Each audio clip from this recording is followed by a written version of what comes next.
Dan pemirsa, untuk membahasnya kita telah terhubung dengan Adrianus Meliala, kriminolog Universitas Indonesia. Selamat malam, Prof. Adri. Selamat malam, Mbak. Baik, terima kasih sudah bergabung, Prof. Melihat dari perspektif kriminologi terkait kasus ini, bagaimana sebetulnya karakteristik umum pelaku kejahatan mutilasi dan apakah sebetulnya ada pola tertentu yang bisa diidentifikasi dalam kasus ini?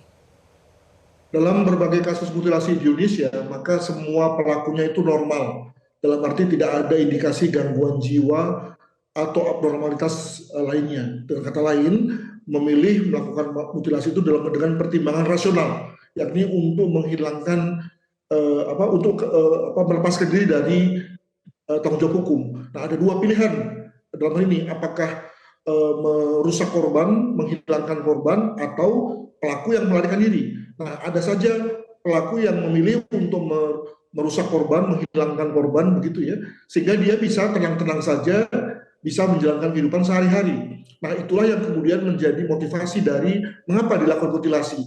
Jadi bayangkan setelah membunuh lalu dimutilasi, agar kemudian semua penanda tubuh pada korban hilang, ya. Sebagai contoh, makanya kemudian lalu yang paling sering mendapatkan perlukaan adalah kepala, tangan, dan kaki sebagai lokasi-lokasi tubuh di mana penanda diri itu seringkali muncul, ya, seringkali terlihat.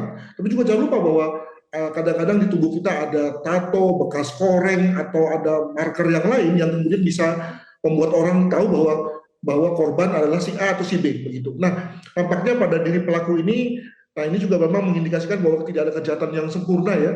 Bahwa betapapun yang bersangkutan sudah membunuh, memutilasi, dan membuang ke beberapa lokasi, tapi dia lupa bahwa ada CCTV yang justru dengan blatant, dengan gamblang merekam aksi-aksinya pada saat memasukkan tubuh korban ke mobil. Demikian, Pak. Artinya secara sadar memang untuk menghilangkan jejak begitu ya, Prof. Nah, kalau pelaku sendiri mengaku ini membunuh karena merasa cemburu dan sakit hati, namun metode yang digunakan itu tadi, yaitu mutilasi, menunjukkan adanya unsur brutalitas yang tidak biasa. Apakah ini juga mengindikasikan bahwa ada faktor lain yang lebih dalam sebetulnya, misalnya keinginan untuk menunjukkan dominasi atau dendam yang lebih kompleks sebetulnya, Prof. Sampai tega melakukan aksi se ekstrim itu? Jadi kalau lihat dari, sekali lagi ya, dengan melihat data yang ada di Indonesia sejak tahun 1970-an, ya, di mana sudah terdapat sekitar 100 lebih mutilasi, maka memang apa yang terjadi pada kasus di Ngawi ini itu tidak aneh, gitu ya, bahwa penyebab-penyebab yang bersifat personal itu dapat saja membuat orang kalap, lalu gelap mata, membunuh, dan bukan hanya itu, lalu kemudian masih bisa berpikir untuk secara rasional perihal bagaimana menyembunyikan diri, ya, atau menghilangkan korban sehingga dia tidak perlu menyembunyikan diri. Jadi sebetulnya pertimbangannya rasional sih, gitu ya. Nah, maka kemudian lalu bagi yang memilih untuk tidak mau melarikan diri dan menghilangkan jati diri korban, maka ada dua hal yang mendukung hal itu. Pertama adalah bahwa dia memiliki cukup waktu, ya. Dengan kata lain, dia melakukan pembunuhan itu entah di rumah, di tempat kos, atau di kamar hotel, di mana dia cukup waktu untuk mengendalikan berbagai macam situasi. Sebagai contoh misalnya, bayangkan ketika dia memutilasi, kan tentu ada darah, ya.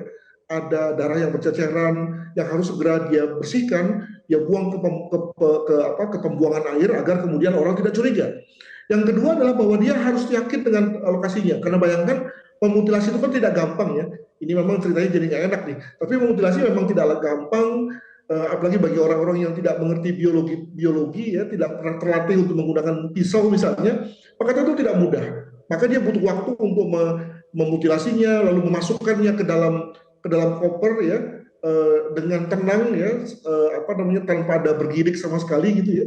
Nah, itu kan semua perlu waktu dan perlu kontrol atau kendali atas lokasinya. Nah, sejauh ini itulah yang selalu terlihat, ya, pada berbagai kasus mutilasi di Indonesia, dan itu juga yang terjadi di Ngawi ini. Demikian.